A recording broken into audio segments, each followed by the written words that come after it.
पढ़ने जा रहे हैं दक्षिण भारत का प्रायद्वीपीय पठार। दक्षिण भारत का जो प्रायद्वीपीय पठार है ये लावा निर्मित चट्टान से बना है। लावा मीन्स ज्वालामुखी की क्रिया हुई होगी पूर्व में, तो उससे जो बेसाल्ट चट्टान, तो उससे जो चट्टान से बना है वो उसी चट्टान से हमारा दक्षिण का प्रायद्वीपीय पठार बना है। और दक्षिण का जो प्रायद्वीपीय पठार है इसकी ढाल उत्तर पूर्व से दक्षिण पश्चिम है। इसी कारण जो है हमारा इधर पश्चिमी घाट से निकलने वाली नदियाँ अरब सागर में न जाकर पूर्व बंगाल की खाड़ी में आकर गिरती हैं, और इन नदियों ने इस एरिया का बहुत ज़्यादा अपरदन कर दिया, इसलिए एरिया लगातार श्रृंखला नहीं है। लावा निर्मित चट्टान से बना है, मतलब यहाँ काली मिट्टी है, और काली मिट्टी कपास के लिए बहुत ही उपजाऊ होती है। इसको रेगुड़ मिट्टी भी बोलते हैं। जहाँ भी लावा निर्मित चट्टान है वहाँ कपास की खेती जरूर होती है, मतलब काली मिट्टी होती है। ठीक है, अब हम देखते हैं अरावली के बारे में। तो अरावली हमारे पृथ्वी पर सबसे पुराना वलित पर्वत है, लेकिन अब यह अवशिष्ट के रूप में बचा है। और अरावली पर्वत पर माउंट आबू है।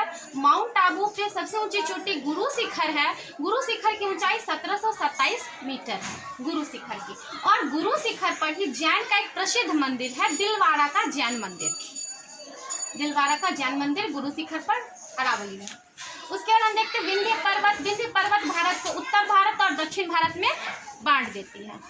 कौन पर्वत बांटती है उत्तर भारत दक्षिण भारत में? विंध्य पर्वत। उसके बाद हम आते हैं सतपुरा। सतपुरा पर्वत गुजरात में है, गुजरात और एमपी में है। ठीक है, सतपुरा की ऊंची चोटी आती है धूपगढ़। धूपगढ़ 1350 मीटर इसकी ऊंचाई है। उसके बाद मैकाल पर्वत आता है। मैकाल पर्वत मध्य प्रदेश में है, और मैकाल पर्वत पर ही अमरकंटक है, जहाँ से दो नदियाँ निकलती हैं, सोन और नर्मदा। एक सोन इधर चली जाती है, नर्मदा हमारा पश्चिमी भाग में आ जाता है। उसके बाद आता है महादेव पर्वत। महादेव से ताप्ती नदी निकलती है। ठीक है, और उसके बाद अजंता की पहाड़ी हमारी महाराष्ट्र में है। अजंता की पहाड़ी कहाँ है? महाराष्ट्र में। उसके बाद हम आते हैं, अब हमारा ताप्ती नदी से शुरू हो जाता है हमारा पश्चिमी घाट। इस वाले एरिया को पश्चिमी घाट बोलते हैं, इस वाले एरिया को पूर्वी घाट। पश्चिमी घाट भी लगातार नहीं है। पश्चिमी घाट का दो नाम है, एक है पश्चिमी घाट बोलते हैं, एक है सहाद्री। सहाद्री को दो भाग में बांटते हैं, उत्तरी सहाद्री और दक्षिणी सहाद्री। उत्तरी सहाद्री हमारा शुरू होता है ताप्ती नदी से नीलगिरी तक, और दक्षिणी सहाद्री शुरू होता है नीलगिरी से कन्याकुमारी तक। ठीक है, कन्याकुमारी तक। अब आता है थाल घाट। थाल घाट जो दर्रा है, ये हमारा जो पश्चिमी घाट का श्रृंखला है, तो उसमें एक दर्रा है, रास्ता है थाल घाट, जो है मुंबई को नासिक से जोड़ता है। मुंबई को नासिक से जोड़ता है, और यही रास्ता कलकत्ता चला जाता है।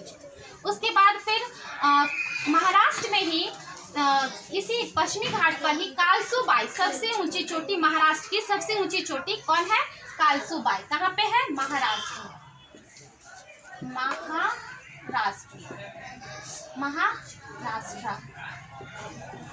महाराष्ट्र में कालसूबाई 1992 मीटर इसकी ऊंचाई है। उसके बाद फिर आता है भोर घाट। भोर घाट जो है, ये रास्ता जो है दर्रा मुंबई को पूना से जोड़ता है। यही रास्ता गोवा चला जाता है, हमको पता है यहाँ गोवा भी है ना, गोवा चला जाता है। ये रास्ता मुंबई को पूना से जोड़ता है। उसके बाद फिर कर्नाटक में कद्रेमुख है पहाड़ी, और 1220 इसकी ऊंचाई है। कद्रेमुख यहाँ पे लौह अयस्क के लिए बहुत प्रसिद्ध है कर्नाटक में। किसके लिए? लौह अयस्क के लिए। लौह अयस्क के लिए प्रसिद्ध है। उसके बाद आता है पालघाट दर्रा। तो पालघाट दर्रा जो रास्ता है दर्रा, ये कोच्चिन को कोयम्बटूर से जोड़ता है। कोच्चिन केरल और कोयम्बटूर तमिलनाडु में पालघाट। फिर अन्नामलाई की पहाड़ी है। अन्नामलाई की पहाड़ी जो है अन्नामलाई की पहाड़ी पर अनायमुडी ऊंची चोटी है। उसकी ऊंचाई है 2695 है अन्नामलाई की पहाड़ी, और यह पहाड़ी है केरल में। उसके बाद आता है सेनकोटा दर्रा। सेनकोटा जो दर्रा है ये मदुरई को तिरुवनंतपुरम से जोड़ता है। मदुरई तिरुवनंतपुरम से जोड़ता है।